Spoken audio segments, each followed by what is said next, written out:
Imbes na higpitan ang requirement para sa construction worker na mangingibang bansa, ang dapat daw gawin ng gobyerno ay taasan ang sweldo para hindi na umalis ang Pilipinas ang ating mga kababayan, ayon sa Trade Union Congress of the Philippines. Nakatutok si Maki Pulido.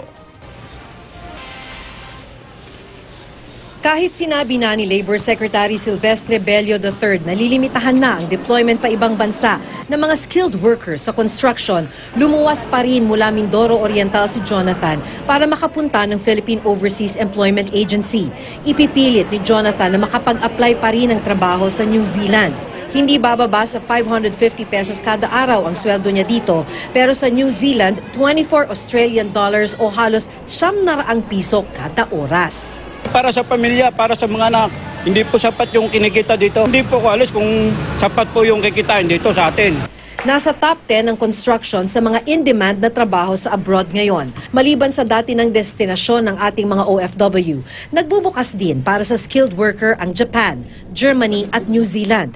Wala pang memorandum circular ang POEA kaugnay sa pagbabawas ng deployment para sa mga skilled worker. Pero ituturing na itong mission critical skill ng POEA dahil malaki na ang kakulangan sa bansa. Maliban sa babawasan ng POEA ang job order, mas magiging mahirap ang requirement para sa construction worker. Kailangan nating i-regulate kasi kulang na tayo ng ating mga construction workers. And may boom sa ating construction industry because of the Build program ni Presidente. So kinakailangang unahin natin yung ating domestic requirement ng labor dito. Maliraw ito, sabi ng Trade Union Congress of the Philippines. Sa baba ng sweldo at hirap ng buhay, baka tumaas pa raw ang bilang ng mga mag-underground o diretso na sa employer sa ibang bansa kaysa magparehistro pa dito sa Pilipinas. Kapag kami mga manggagawa tayo na magpa-backdoor, hindi natin sila madodokumento, at kung sila ay magkakaproblema, mas malaking problema. Kapit sa patalim, illegal yung kanilang status.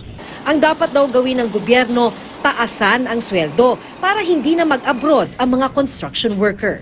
Maki Pulido, Nakatutok, 24 Oras.